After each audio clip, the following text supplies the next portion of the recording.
Good evening. This is Eugene Chan on Straight Talk. Mr. Chris Sun, the Secretary for Labour and Welfare, is with us this evening, and we will be talking about what Hong Kong must do to attract and retain talents. Mr. Sun has been with the government service since 1994, serving in various bureaus and departments. He was the Deputy Secretary for Food and Health, Financial Services and the Treasury, and then Commissioner for Labour in 2020 before being appointed to lead the Bureau of Labour and Welfare. Welcome, Chris. Good evening. Thanks for having me. So, Secretary, we had the Chief Executive, Mr. John Lee, here last week talking about his policy address, and one of his major initiatives was trawling for talents. Hong Kong has never been known to be short of people, but that seems like a trend right now. Is that true? And why is it suddenly we have this crunch of people? Yes, as you said, talent clearly is a major driver for our economic growth.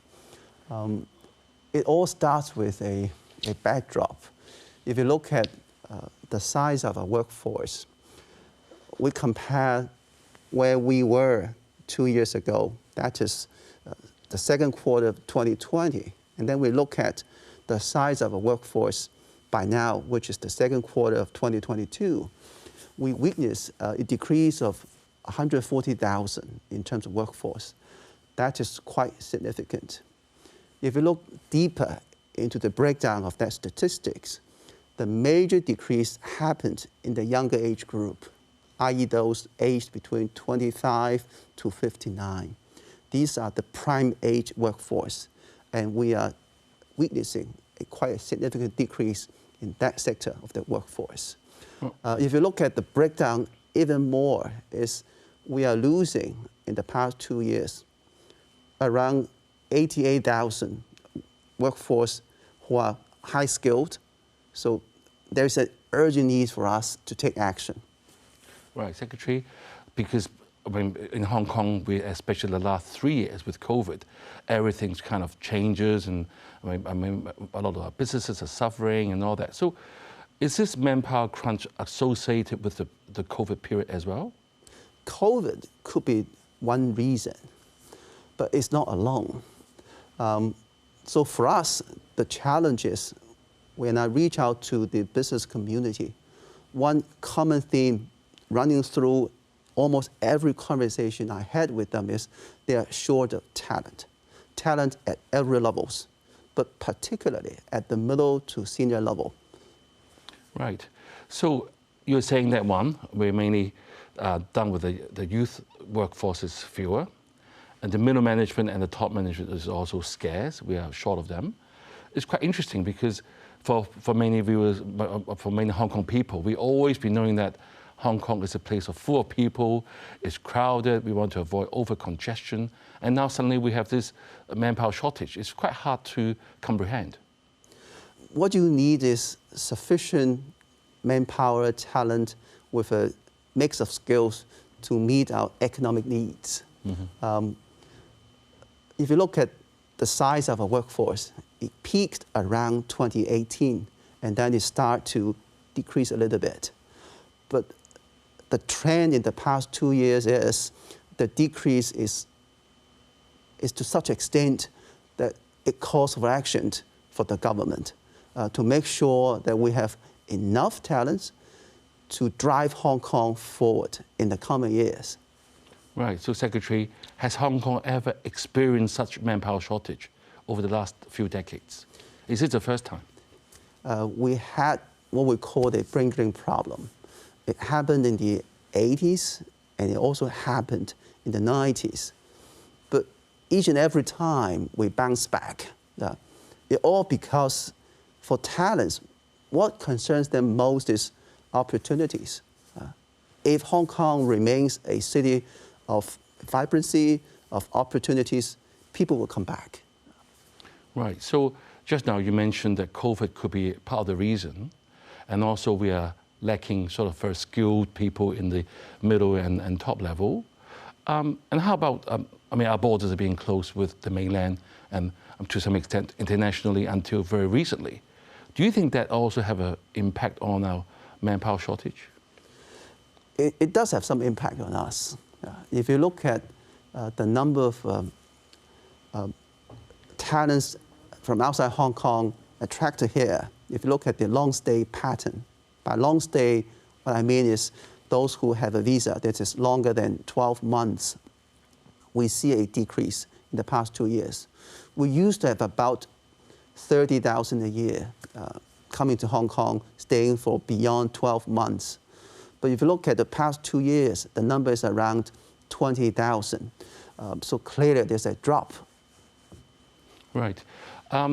Before we go on to your initiatives, how to attract talents, one area we would like to know more is about the youth.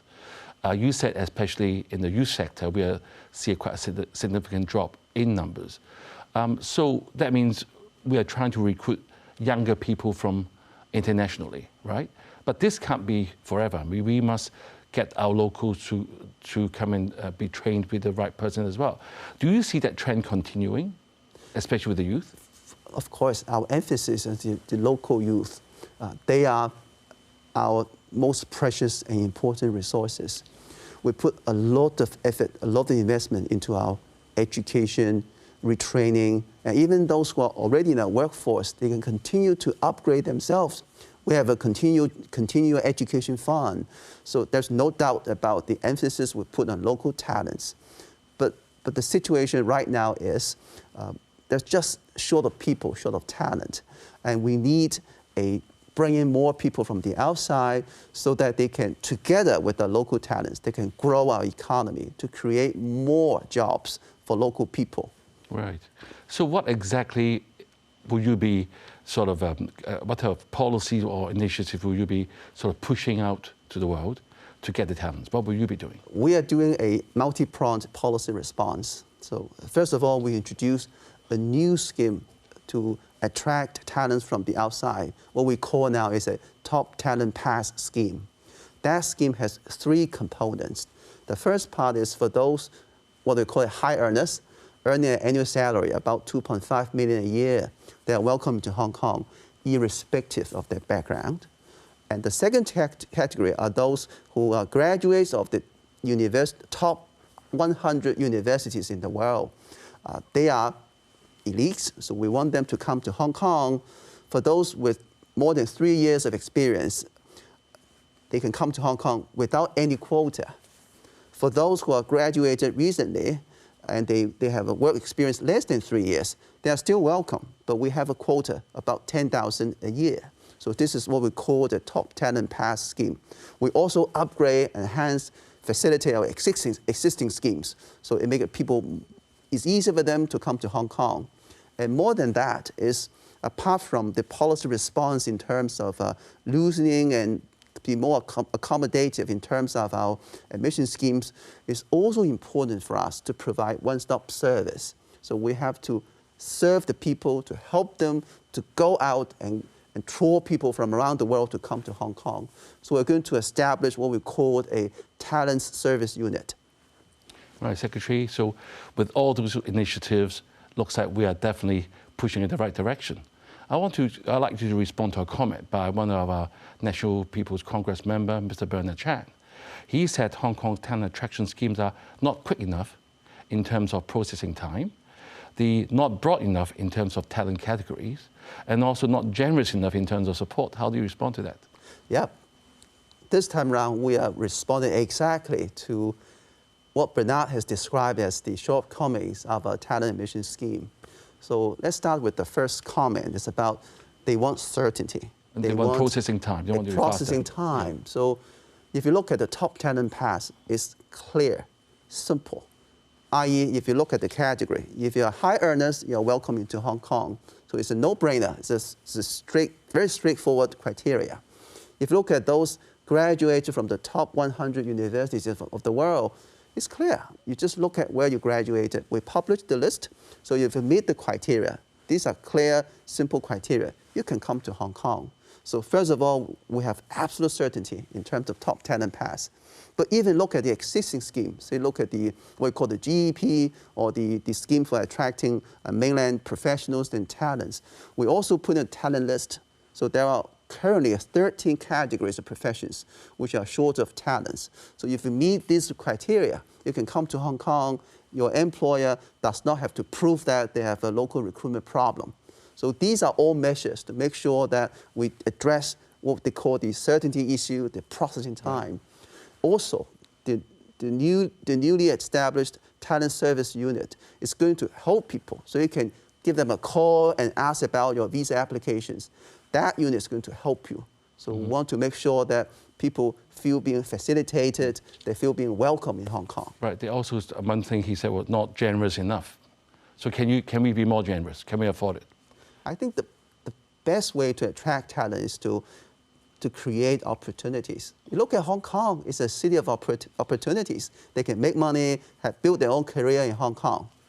Right.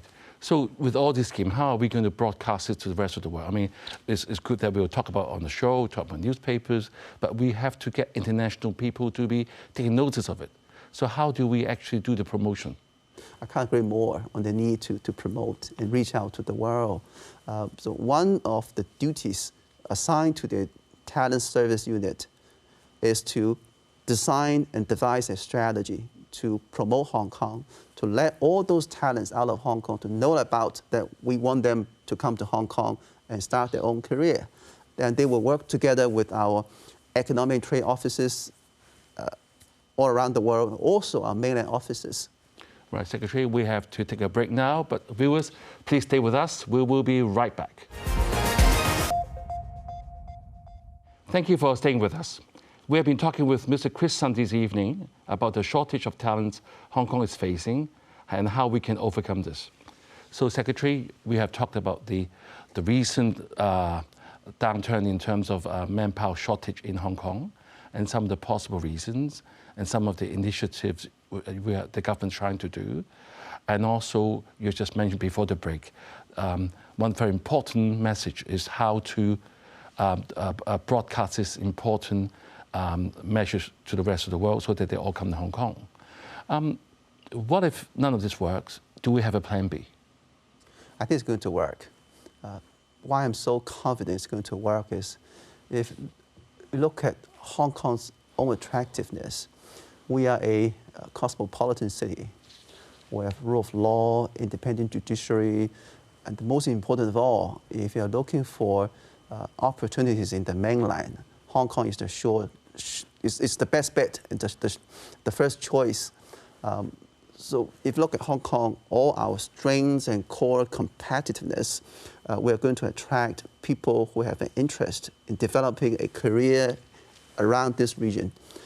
So we're quite sure that the target we set for ourselves, which is i.e. we want to attract at least 35,000 a year from next year onward until 2025. So I think we should be able to do it. Right, Secretary, some of the professionals that we hope to attract, say for example in the professional sectors, like the medical profession or some of the banking internationals, I think being able to communicate with locals is very important. But do you think language will be some sort of barrier in this sense, because they're all foreign internationals? They may not be able to communicate very well with Hong Kong or even mainland, as you just mentioned. I don't think language will be a barrier. It depends a lot on the profession you are in. So if you're dealing with financial services, of course, if you speak English or even Mandarin, it'll be perfectly okay. But if you're dealing with a lot of the local clients or local business, of course, if you can speak Cantonese, it's going to help. But even for that language, I'm sure there will be people who meet the criteria of the top talent pass, or they can meet all the criteria under existing schemes. They can speak Cantonese. Just beware, we have a lot of people around the world, they can speak Cantonese, and they have an interest in coming to Hong Kong to work. Right. So we will be expecting a lot of talents from internationally, even from the mainland, from all parts of the world. So we're going to have a good mixture, hopefully, to support Hong Kong to continue to prosper in our business world. That will be the plan. I think that's what been before in Hong Kong. So if you look at the expat community in Hong Kong, it's a well mix of people. They have all different backgrounds. And that mix of expat is essentially determined by the economic landscape in Hong Kong. So the theory behind that is if you have enough talents coming into Hong Kong, together with the strength and the future we have for Hong Kong, they're going to build Hong Kong into a better economy. So what we Hong Kong is a more diversified, we're going to have developed into different centers. So apart from our traditional strength as a financial center, we also want to build ourselves into a technology center, an aviation hub. So these all requires talents. Right. So Secretary, before we move on how we can retain them, because once they in Hong Kong, we want them to stay on for the longest possible time. But something that I haven't read or heard is the government, with the current policy address, there isn't any specific measures to try to attract those Hong Kong people that have already immigrated overseas, especially those students who are studying at universities abroad. Because I know, for example, say in Australia, they do offer very attractive packages for students to continue to work there and stay there, or even in England as well. So have you ever thought of anything to attract this group of people that, I mean, they will know Hong Kong the best? Yes, indeed. There is a global competition for talent. Before designing our own schemes, we look around the world. As you have said, the United Kingdom, Australia, Canada, even continental Europe, they are all putting in place various measures, and the purpose to attract people into their own economies. So for us, for those who are already Hong Kong residents studying abroad, we also want them to come back to Hong Kong and develop their own career. So the talent service unit I just mentioned earlier, one of their job is also to reach out to our own local residents but studying abroad. So together with our ETOs, mainland offices, we also want to spread that message. So apart from outside talents, our own local residents, if they are studying abroad, instead of just having them stay where they are studying, we want them to come back to Hong Kong. So it's also one of our duties. Right. As you said, I mean, you have to think of all angles because we're competing with the rest of the world with talents. So do we offer any sort of welcome packages or team to support them to come to Hong Kong? In the past, people just come and they find their own ways. I mean, will you have anything like supporting with education, help them to rent a place, or even for their spouses? I think facilitation is essential. But what we mean by facilitation, which is going to be provided through the talent service unit, is they want more information beforehand. So it's more than just an inquiry number. So we would love to provide them with more detailed information. Say if they have kids, they're looking for schools, we can provide more information about Hong Kong. If they are interested in certain schools, we can make introduction for them or provide some more service. So this is what we're going to do. Apart from that, of course, if they have to relocate from abroad into Hong Kong, they need to know about accommodation. There are a lot of nitty-gritties, but it bothers them. So our job is to make sure that they feel welcome here in Hong Kong, and we ease their way into Hong Kong. So something will be done to help them to settle in? It will. And that's the very purpose of setting up a talent service unit. Right. So we're going to provide what we call a one-stop service. And the outside talents, they know about the existence of that office. So they can call it, and they will be answered, and there will be FAQs. So these are all important to make sure that they feel welcome here in Hong Kong. Right, Secretary, you know that I've read as recently on the Singapore. I mean, Singapore is such a term that we use basically every show because they're doing very proactive things to the foreign talents. Not only they attract, offer a very good term for potential talents, they even allow work permits for the wives and help them to settle in. I mean, all that is very proactive. Are you aware of that? We are aware of practices, not just in our neighboring city, but also in different, what we call world-class cities in the world. But if you look at our existing schemes, it's not just targeted at the talent, himself or herself. They can also apply for a visa for their dependents. So if they can apply for visas for their spouse, for their children, it's the same. Right. Right, and I'm sure a lot of viewers will be very excited to hear all the initiatives and the need for getting more talents. But how about the frontline workers? I mean, there's still a lot of shortages, and none of this scheme is really targeting for the frontliners. Many people in businesses have always found it difficult to find the junior staffs. Anything that government will do on this as well? In the policy address, the chief executive also talked about the manpower situation. So what we are doing is, apart from the talent part, when we look at Hong Kong's manpower situation, I think the most acute and most urgent need for importing more foreign workers in Hong Kong is to be the carers in the residential care home. So this is why he set out clearly that we're going to introduce a special scheme, and that special scheme will be administered by me as the PO in charge. Right. So we're addressing this particular sector's shortage. But in doing that, of course, we have to make sure that local workers, they're giving priority to work. But if, despite all our efforts, we are still short of local people to join that sector, we have to consider importing a certain number of foreign workers to help with our sector. Mm-hmm. In any way, they are taking care of our elderly, the disabled. Right. So, Secretary, I think you mentioned during our conversation so far that we are in shortage of talents, and it won't affect the upward mobility of our local youth. But if you look at recently with Hong Kong, with surely the economy, everybody feels is sort of slowing, with interest rate going up.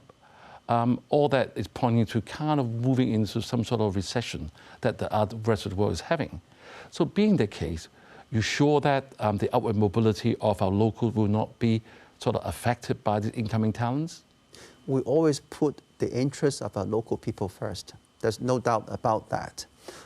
But the challenge we're facing right now is we have to have a way to grow our economy. I think growth matters far more here in Hong Kong. So we need a different mix of talents to help us to grow Hong Kong's economy together. Yeah. But if you look at the interest and welfare of a younger generation, you'll be aware that when we talk about the top 100 universities graduates, or the fresh graduates, younger graduates, we put a quota. So make sure that there is no more than 10,000 coming from that category.